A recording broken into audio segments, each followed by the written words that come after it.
Is your world language classroom a welcoming space for students? Would you describe it as warm and welcoming? Can it be? Should it be? Is it helpful for learning?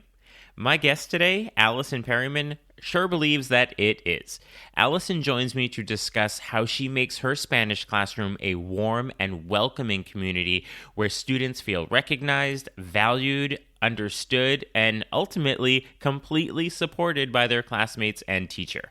This surely makes it a classroom incredibly conducive to language learning. So let's jump in. Are you a language teacher looking for some reassurance that what you're doing in the classroom is on the right track? Or maybe you're looking for some ways to teach even more effectively. If you're one or the other or somewhere in between, you've landed in the right place. This is the World Language Classroom Podcast with your host, me, Joshua Cabral. You're about to get tips, tools, and resources so that your students continue to rise in proficiency and communicate with confidence. Let's jump in. Vamos, allons-y. Hello, my friends. Bonjour, mes amis. Hola, mis amigos. Welcome to the World Language Classroom Podcast. I am Joshua Cabral, and you know that I not just think, but I know you're an incredible educator because you're listening to a podcast about language teaching. You're interested in what other teachers are doing so you can look at your own teaching. Just one of those many things that makes you an incredible educator. So thank you so much for doing this each week. So on today's episode, we are going to be talking about creating a warm and welcoming world language classroom. And I'm pretty sure 100% of you would like to have a warm and welcoming world language classroom. And so to have this conversation with me today, I have invited back Allison Perryman. And if you heard our episode last year, it is such a fun conversation, right? She's already laughing. She's already a part of this. She has just this amazing demeanor and personality to be around. She's so enthusiastic about her teaching and her students. So if anyone can have a conversation about a warm and welcoming world language classroom, it is Allison Perryman. And you may know Allison as the Cultural Classroom. That's who she is out there on the internet. And she's a Spanish teacher in Virginia, and she is in her 13th year. So she's been at this for quite a while. And you may have seen her at a number of conferences, from Neisefelt to also keynoting at Flenge, which is the New Jersey Association, and then her state association, which is FLAVA in Virginia, and GWATFL, which is the sort of greater Washington, D.C. area. And she has also been part of the World Language Teacher Summit, which happens virtually each summer as well. And she proposed a diversity in action aspect to it to have some interviews that were focused on that. And maybe she can tell us a little bit more about that in particular. But Allison, I could talk about you forever, but you know what's even more fun is talking directly with you. So let's start the conversation. Welcome to the podcast. Hola, hola, hola. Hey. Yes. All right. So, yes, I'm so glad to be here. I love your podcast. And last time was so much fun. I encourage everybody to go and listen to that podcast. Thank you for mentioning the diversity in action. I proposed to Jared from the World Language Teacher Summit that we have a diversity aspect to the conference and the series of conferences that he has. And he was game, and I was happy to organize it. And I called upon different friends that I have, and we put something together where one focused on gender, politics, and the linguistics, then put together one about feminism, and we put together one about Afrodescendientes and Hispanic identity, and just different aspects of diversity in the world language classroom. So it was pretty cool. Mm-hmm. And I'm sure that whole concept of diversity in the language classroom is going to play into this whole conversation about a warm and welcoming world language classroom. So let's start the conversation. So I'll just have you keep going on that same thought you were just saying. And can you give us some examples of how having this sort of warm and welcoming classroom environment has positively impacted student engagement and learning outcomes? First off, I try to look at diversity as something that's more than race and ethnicity. So I look at diversity as the different factors that feed into, or the different aspects that feed into the identity of a student. And I take that all into account. And then I arrange the desk, I arrange everything based off of the students and the surveys that they give back to me, because I do student surveys at the beginning of the year to get to know the students. This survey includes everything from what type of music they listen to the cultures that they identify with and all of that. So how all of this, getting to know the students, proactively arranging seating, and even with the activities, going from letting them start the activity to them working with a partner on the same activity to them participating with the classroom as a whole. Things like that, it takes different aspects of identity into account. And it also takes neurodiversity into account. And I think that that's very important. Can you give us an example of the way you have your grouping and your seating and how you use the information you learn? And then what does that grouping look like in response to that? Yeah, so I try to spread out all of my students. I try to spread out the students so that, say, for instance, 2 students who belong to similar cultures might sit in different areas so that there's an interculturality that's being shared in the classroom. Sometimes I see teachers group students who identify as one culture all in the same area. And that bugs me so much, because I'm like, just because they identify as the same culture or ethnicity or race, that doesn't mean that richness shouldn't be shared with the rest of the class. Mm-hmm. Or linguistic diversity. Mm-hmm. Right. And so, yeah.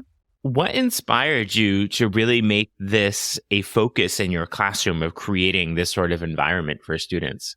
A few years ago, I myself had a mental health crisis, and it really impacted my life, and it made me sensitive to neurodiversity. I thought to myself that I've been dealing with different chronic issues that were undiagnosed my whole life. And I teach students who are dealing with chronic issues or undiagnosed issues. I don't mean to call them issues. I mean to say that they're just what they're dealing with, what they're living with, what we're all living with. We're all neurodiverse. We're all living with something, right? And so that inspired me to make sure that my classroom was accessible to as many students as possible. So, for example, my lights are always off. Always. I always ask my students, hey, do you prefer the lights on or off? Mm-hmm. And they're like, off. I know me as a very sensitive person. Even my lights are off right now. As a very sensitive person, I don't like fluorescent lights. They bother me a lot. So while I'm teaching, they're very distracting. And for students, I'm just a big student, right?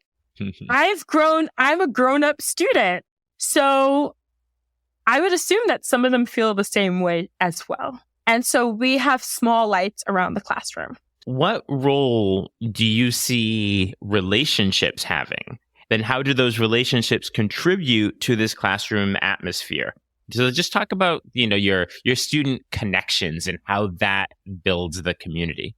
I am so proud of the connections that I make and build with my students. I think that first off, you have to model the connections that you want to be had in your classroom. So just saying hi and asking your students how they're doing, and even stopping class in the beginning of class and just saying sincerely, no, I'm asking you, how are you doing? Use English if you need to. I feel that it makes my classroom run much smoother, because when I went to school for teaching, I was surprised to learn that students suffered from anxiety just from the idea of world language classrooms. I ran on excitement from world language classrooms. Give me French, give me Latin, give me Spanish. Hmm. But helping with that effective barrier helps students feel comfortable, feel part of the familia. That's what I call it, that we can't make fun of each other. We can't laugh or anything because we're the familia. Every class is a familia. Hmm. And I also use cutesy words for my students like chiquis and mis amores. I never call them mis estudiantes. If I go into your classroom, I'm curious to know what are some of those specific things that I might see. So what are you doing? These practices, techniques. I mean, I'm calling them techniques, and it sounds so technical when you're building a relationship. But what are some of your pro tips, I guess, in your classroom for creating that inviting and inclusive experience for your students? I think that some of it has to do with the images and the imagery that you use in the classroom. Some teachers, I walk into the classroom and the images are very stoic or stale. I have a wall that every month rotates themes. And so when the month focuses on Pride, when the month focuses on Black History Month, when the month focuses on Women's History Month, et cetera, I mean, there's more that can be done, but at the very least, we make posters and different things that go on that wall and quotes. When it's Arab American Month, students, they see the connection between Spanish and Arab culture. And so that's just part of it. Just students feeling like they are welcomed in the classroom. They are being seen. I see you.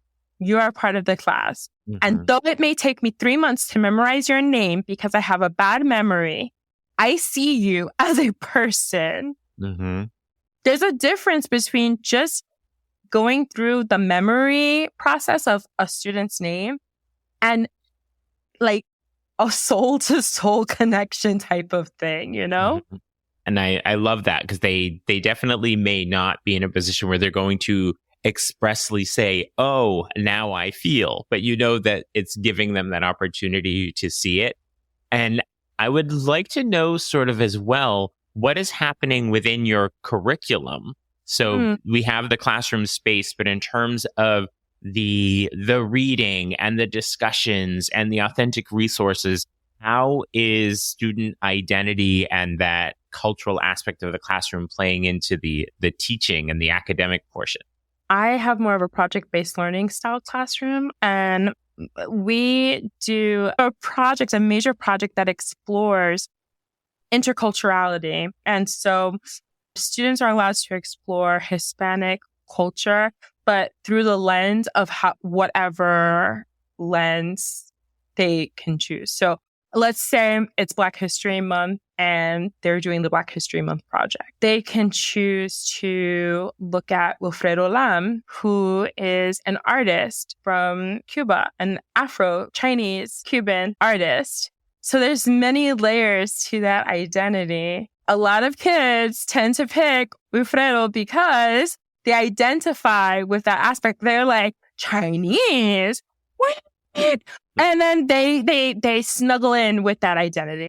I want to go back to the idea of the months. You've mentioned several times, Pride Month or Black History Month and all of those. And I think that a lot of times curriculum-wise, people are talking about those particular themes of diversity during those months. And so it's sort of, it's Black History Month. And so you see a lot of resources. Or it's Pride Month, so you'll see a lot of resources. And so how do you and how can you recommend to other teachers that during those months, absolutely, yes, let's focus on it because it's sort of like the national conversation. But then how do you make sure that it doesn't just stay in that month and that it actually permeates the entire experience all year in your classroom? Particularly when we're looking at, Hispanic Heritage Month, there's a lot that we see with Spanish teachers, and then you don't tend to hear about it and individuals and experiences outside of that month. So how are you making sure that though, yes, you want to honor those months, but making sure that it doesn't just sit in that space? I was a music minor. I am a flute player, a classical flute player, and I played at Carnegie Hall. So I love music. I'm like a big music person. So when I explore music in my class, I am really exploring music in my class. We are like digging deep. All right. So I'm constantly using music as a way to explore interculturality, to explore social justice, to explore different themes, right? Empathy. And it's not just a surface thing that we are just playing music in the background. Sometimes it is just for fun. That is how I can keep different themes alive throughout the school year. Is, hey, did you guys notice X, Y, and Z in that video? Did you guys notice that the women were marching in that video? Why do you think they were marching? What were they marching for? Etc. And the video, we're watching it in January. You know, the thing is, the way I look at it is that the months, it's kind of like the months get a microphone and they have the spotlight and then they hand off the microphone to the next theme, but they're not to be forgotten. The way you just said that is the way I've been trying to find to understand this concept. So thank you so much. So that just means I need you to say more about it. But it's so true. If you can find just different ways to incorporate the art, the poetry, if you can just be curious about everything that enters your classroom that's authentic and not just look at it from a point of view of grammar all the time, or if you do look at it from grammar, that's fine, but always reserve at least a couple of questions to analyze it from a point of view. Why is this happening? How does this relate to culture? How does this relate to a social justice theme, et cetera, et cetera? And that's how you'll keep those themes alive, woven throughout the year. How are you ensuring that everyone feels represented and valued? And I think a lot of times in our classroom, we're good at representation. Okay, we read the story that has this. We saw the video that has that. But then that extra step of, and they're also valued as an individual. So how is that working into your warm and welcoming space? In terms of ensuring that students feel valued in the class, most activities come with a reflective piece. Mm-hmm. How does this relate to your life? How do you see yourself in this activity? Or how do you see yourself in this video? Is there anyone in your family or friend group that could relate to this? And is that important to you? Things like that, questions like that can make, because sometimes honestly, students are just kind of glazed over and watching and they miss the whole thing. And now you went out of your way to research videos and whatnot in the target culture, target language, and they missed the whole thing. Mm-hmm. All right. So I think that the reflective piece, also a post discussion, but with rules that we're not going to say anything that's offensive. We're not going, within barriers, because I also feel that not allowing students to express themselves is also harmful, but it just has to be respectful. When you have students do that reflective piece, does that stay personal to them? Are you reading them and do you have some sort of follow-up? I enjoy reading them because I like to reflect on them and learn more about the students. I also sometimes maybe I won't collect it if, it's kind of like a private thing. I might just walk around and read some of them. And then also what I like to do is sometimes I like to call some students up to my desk, or I go up to some students and I just talk to them. I just like talking to the students sometimes. Mm-hmm. They're cool. Mm-hmm. I like talking to them. And I'm sure they love talking to you. I'm sure it's a reciprocal relationship for sure. So are there any recommendations that you can leave us with if we're looking to do more in our classroom with welcoming or warm experiences for students? Talk to your students. Honestly, your students are a source of a lot of information. They can guide you, just like how they told me. We don't like the lights either. How can our listeners be connecting with you to learn more about you, to learn more about what you're doing with your students? So I have a blog, theculturalclassroom.blog. Also, you can reach me at Facebook and Instagram at The Cultural Classroom. And you do great lives and reels on Instagram. I always get a lot out of those. And I love that your Instagram handle is cultural class because there's no O's. I always have to remember that it's cultural class RM. Someone stole my handle. Someone, I mean, they didn't actually come in my house and steal it, but someone had it before me. All right. But it's all good. If you just search in cultural classroom, it'll definitely come up. So as we say our goodbyes, I like to leave our listeners with some hearty advice. What advice can you leave with us? It could be about life. It could be about teaching. It can be about culture, diversity. What advice can you leave us with? You know, I wanted to do this one spontaneously because I really wanted to leave some good advice. My advice is to keep calm and carry on. Mm-hmm. There you go. Just keep it simple. Keep calm and carry on because the stress will eat you up. Mm-hmm. Thank you very much. I am still pondering the idea of passing the microphone with the specific months of focus and putting it in the spotlight, but that doesn't mean the light goes off in other places. That did so much for my understanding of this. So that's going to sit with me for so long. Thank you very much for that. Always a pleasure speaking with you, Allison Perryman. Thank you so much for being here today. Yay! What are your takeaways from that conversation with Allison Perryman? Are you looking at your classroom community and your relationships with students a little differently now?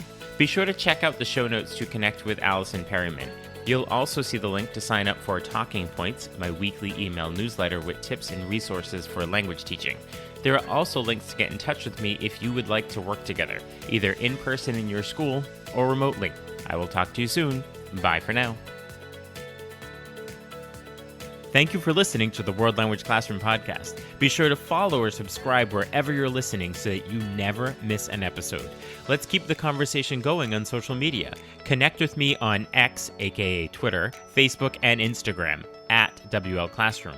And for even more valuable resources, visit my website, WLClassroom.com, where you'll find over 300 blog posts about language teaching. So stay inspired, keep growing, and continue making a difference in your language classroom.